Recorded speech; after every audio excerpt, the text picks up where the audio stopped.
जय हिंद। स्वागत है आप सभी का आपके अपने चैनल पे। तो चलते हैं आज का सीरीज का क्वेश्चन स्टार्ट करते हैं। फर्स्ट क्वेश्चन है, सर्वाधिक जैव विविधता कहाँ पाई जाती है? तो यह इसका ऑप्शन होगा, सही आंसर हो जाएगा उत्तर ए, ऑप्शन नंबर ए, उष्णकटिबंधीय वर्षावन। जो भूमध्य रेखा के आसपास होते हैं, उष्णकटिबंधीय वर्षावन। और ये क्वेश्चन पूछा गया है यूपी पीसीएस 2012 में। चलिए आगे बढ़ते हैं। आगे अगला क्वेश्चन है, काजीरंगा किस लिए जाना जाता है? काजीरंगा एक राष्ट्रीय उद्यान है जो कि असम में है और यह जाना जाता है गैंडा के लिए। तो ये इसका काजीरंगा किस लिए जाना जाता है? गैंडा के लिए। तो इसका सही आंसर हो जाएगा ऑप्शन नंबर ए। और ये क्वेश्चन पूछा गया है यूपी पीसीएस 2012 में। आगे बढ़ते हैं। तीसरा क्वेश्चन है, चिपको आंदोलन मूल रूप से किसके विरुद्ध था? तो यह विरुद्ध था जल प्रदूषण के, सांस्कृतिक प्रदूषण के, वन कटाई के या ध्वनि प्रदूषण के। तो इसका सही आंसर होगा ऑप्शन नंबर सी, वन कटाई के। तो ये जो है वन कटाई के विरोध में ये आंदोलन हुआ था। इस आंदोलन को शुरुआत किया गया था 1973 ईस्वी में और ये शुरू हुआ था उत्तराखंड, वर्तमान के उत्तराखंड में, जो कि पहले उस 1973 में उत्तर प्रदेश का हिस्सा था। तो और इसे शुरू किया गया था सुंदरलाल बहुगुणा और एक महिला थी गौरा देवी, उनके थ्रू उनके नेतृत्व में ये आंदोलन का शुरुआत किया गया। तो इस चिपको आंदोलन हो जाएगा वन कटाई से संबंधित। तो इसका ये क्वेश्चन पूछा गया है यूपी पीसीएस 2012 में। इसमें ये था कि चिपको आंदोलन का प्रभाव पड़ा कि उसके बाद 15 सालों के लिए हिमालयी क्षेत्र में वन कटाई को रोक दिया गया और उस वक्त इंदिरा गांधी हमारी प्रधानमंत्री थी। तो ये हो गया, इसका प्रभाव हुआ था। इसमें बढ़ चढ़ के महिलाएं हिस्सा ली थी इस आंदोलन में। तो आगे बढ़ते हैं। इको मार्क उन भारतीय उत्पादों को दिया जाता है जो, क्या होगा? सी, ऑप्शन नंबर सी, पर्यावरण के प्रति मैत्रीपूर्ण हो। मैत्रीपूर्ण मतलब क्या? एक दूसरे से फ्रेंडली हो और जो उत्पाद होगा वो पर्यावरण को बिना कोई नुकसान किए हुए वह यूज़ होगा, तो इसीलिए उगाया जाता है। तो वैसे वैसे उत्पादों को इको मार्क में शामिल कर लिया जाता है।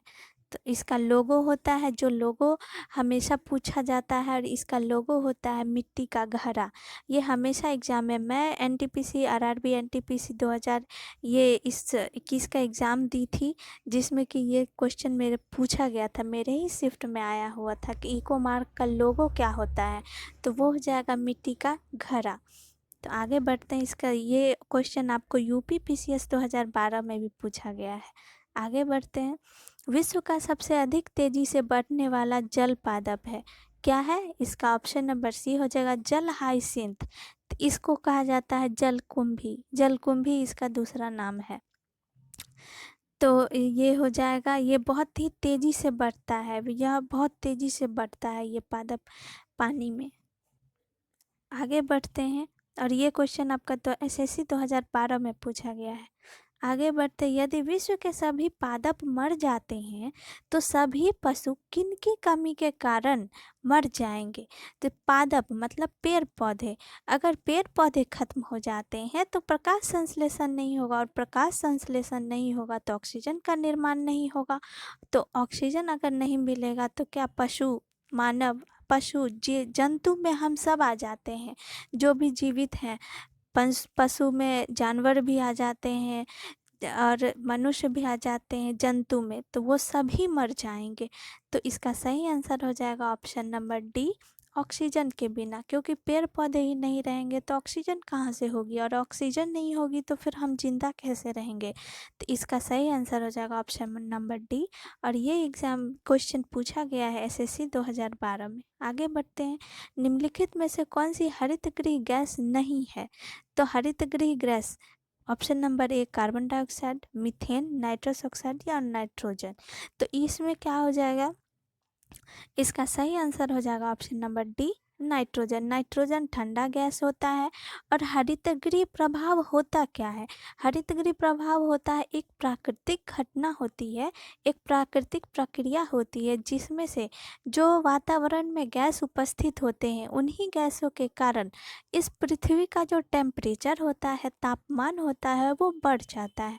तो जिस गैसों के कारण उस तापमान बढ़ता है तो ऐसे गैसों को कहा जाता है हरितगृह गैस।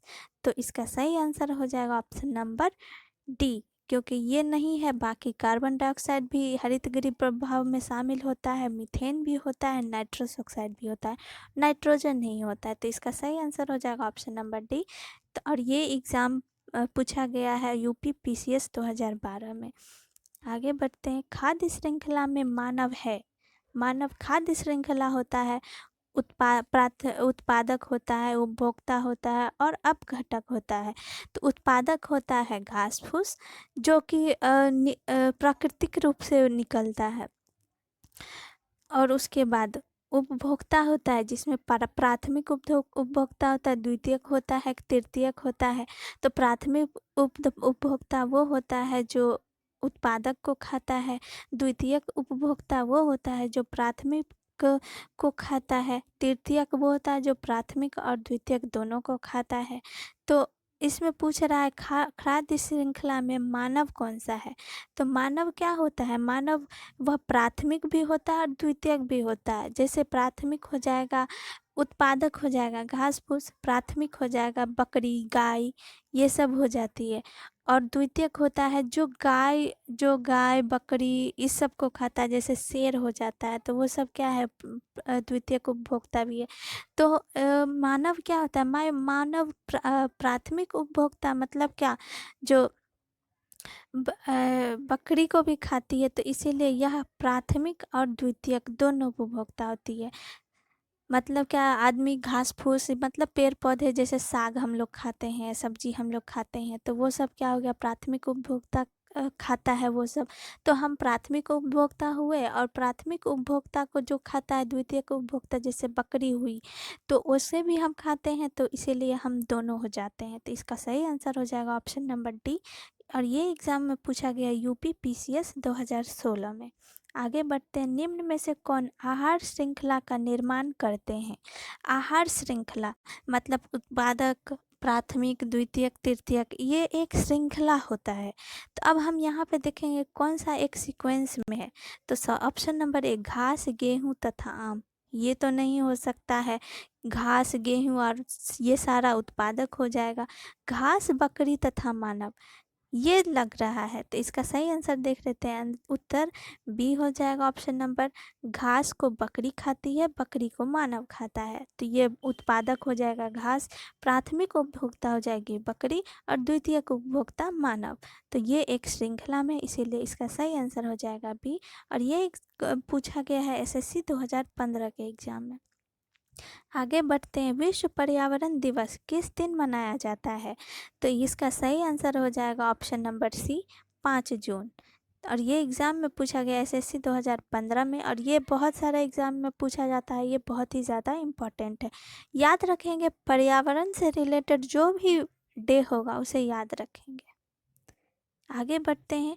कौन सी गैस पृथ्वी पर हरितगृह प्रभाव में सर्वाधिक योगदान करती है? जैसे कि अभी हम बताए थे हरितगृह प्रभाव क्या होता है और इसमें ये कैसे होता है। तो कौन सा योगदान करती है सबसे ज़्यादा? तो ये होता है कार्बन डाइऑक्साइड।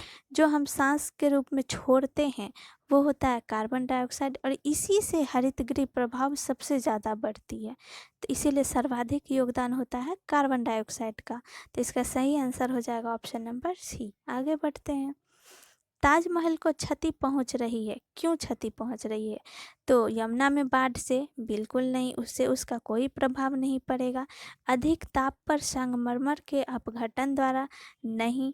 मथुरा तेल शोधनशाला से निकलने वाले प्रदूषकों से, उपयुक्त किसी से भी नहीं। ताजमहल को तो क्षति पहुंच रही है, लेकिन क्यों पहुंच रही है? तो यहाँ देखेंगे ऑप्शन नंबर सी इसका सही आंसर हो जाएगा।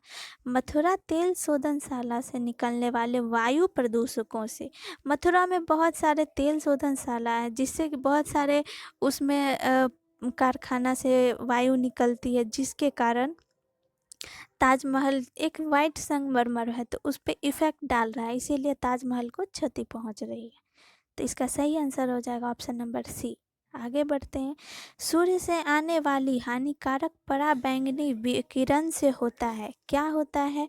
फेफड़े का कैंसर, मुख का कैंसर, त्वचा का कैंसर, यकृत का कैंसर। तो ये इसका सही आंसर हो जाएगा ऑप्शन नंबर सी, त्वचा का कैंसर। तो इसे याद रखेंगे, सूर्य से आने वाले हानिकारक पराबैंगनी विकिरण। और यहाँ पे ये भी क्वेश्चन पूछा जाता है, कौन से विकिरण से त्वचा कैंसर होता है? तो पराबैंगनी, सिर्फ ये याद रखेंगे, पराबैंगनी विकिरणों से होता है। तो इसका सही आंसर हो जाएगा ऑप्शन नंबर सी, त्वचा कैंसर। आगे बढ़ते हैं। नदियों में जल प्रदूषण की माप की जाती है। हम कहते हैं कि साबरमती नदी सबसे ज़्यादा प्रदूषित है, यमुना नदी बहुत ज़्यादा प्रदूषित है। तो किस आधार पे ये बोलते हैं कि कौन सी नदी कितनी प्रदूषित है, ज़्यादा है या कम है? तो वो एक माप होता है जिसमें हम जल में घुली हुई ऑक्सीजन O2 की घुली हुई मात्रा से हम मापते हैं कि कौन नदी कितनी स्वच्छ है। तो जिस नदी में जितना ज़्यादा ऑक्सीजन की मात्रा होगी उतना ही वो नदी स्वच्छ होगा। तो यहाँ पे वहाँ पे प्रदूषण कम होगा। तो इसका सही आंसर हो जाएगा ऑप्शन नंबर डी। और ये एग्ज़ाम में पूछा गया है, 1998 के IAS के एग्ज़ाम में पूछा गया है। तो इसका सही आंसर हो जाएगा ऑप्शन नंबर डी। तो आगे बढ़ते हैं। अब निम्न में से कौन सी गैस वायु को प्रदूषित नहीं करती है? तो इसका सही आंसर हो जाएगा option number A, oxygen. O2 oxygen, CO carbon monoxide, NO2 nitrous oxide, nitrogen dioxide, NO2 nitrogen dioxide होगा, SO2 सल्फर डाइऑक्साइड। तो ये सारे जो होते हैं वायु को प्रदूषित कर सकते हैं, सिर्फ ऑक्सीजन नहीं। ऑक्सीजन तो हम लोग सांस में लेते हैं ऑक्सीजन, तो वो कैसे प्रदूषित करेगी? तो इसीलिए ऑक्सीजन प्रदूषित नहीं करती है। तो इसका हो जाएगा ऑप्शन नंबर ए। और ये रेलवे के एग्ज़ाम 2003 में पूछा गया है। आगे बढ़ते हैं। निम्नांकित में कौन अधिकतम ध्वनि प्रदूषण का कारण है? तो इसका सही आंसर हो जाएगा ऑप्शन नंबर डी, जेट उड़ान। आगे बढ़ते हैं। वैश्विक तापन के फलस्वरूप हो सकता है। वैश्विक तापन, ग्लोबल वार्मिंग मतलब क्या? इस वर्ल्ड में, इस दुनिया में जब टेम्परेचर बढ़ जाएगा तो उसी को कहते हैं ग्लोबल वार्मिंग। तो इससे क्या इफ़ेक्ट होगा? तो इसका सही आंसर हो जाएगा ऑप्शन नंबर डी, समुद्र तल में वृद्धि, फसल के स्वरूप में परिवर्तन, तट रेखा में परिवर्तन और उपयुक्त सभी।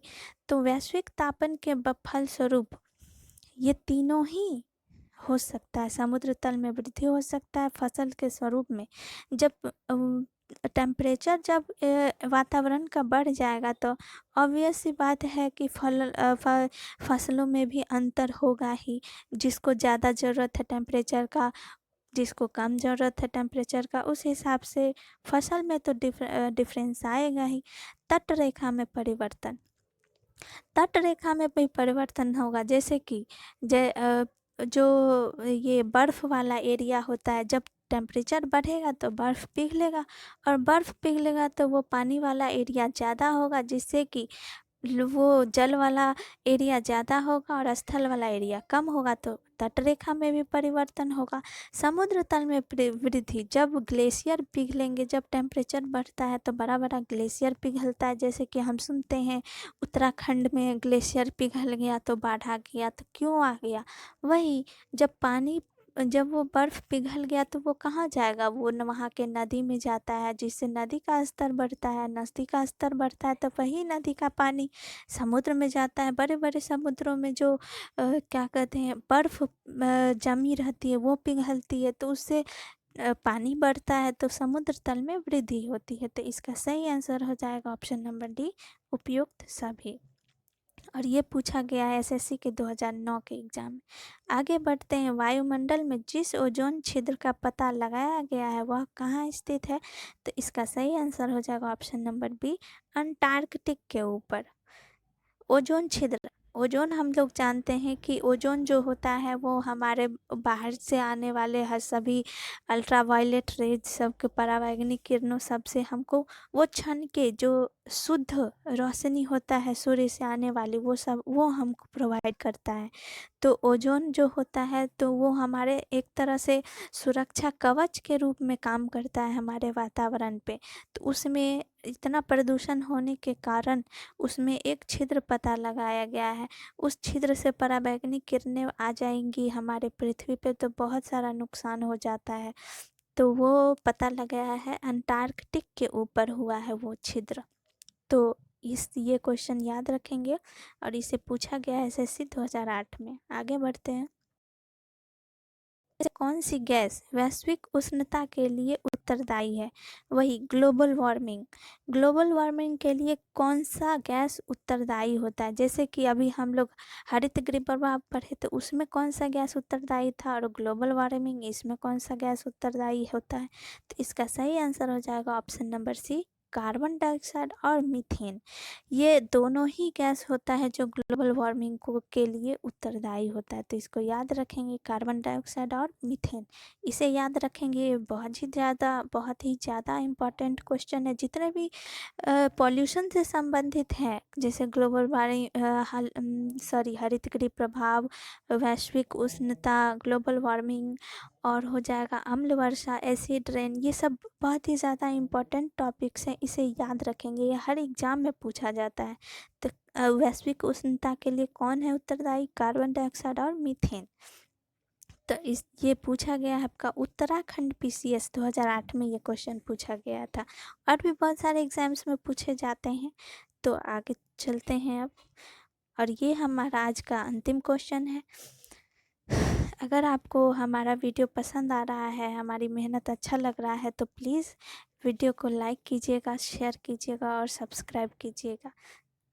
तो आज का लास्ट क्वेश्चन हम देखते हैं। वायुमंडल में उपस्थित ओजोन परत अवशोषित करती है। अभी हम बताए थे ये ओजोन परत क्या होती है? जो विकिरणें होती है उसे अवशोषित करती है। तो कौन सा विकिरण अवशोषित करता है? तो इसका सही आंसर हो जाएगा सी, अल्ट्रावायलेट रेज को ये अवशोषित करके हमारे पृथ्वी पे आने से रोकता है और हमें इन रेजों से, इन किरणों से बचाता है। और ये क्वेश्चन आपका पूछा गया है उत्तराखंड पीसीएस में 2008 में। तो आज का ये सेशन यहीं पे ख़त्म करते हैं, फिर आगे हम मिलते हैं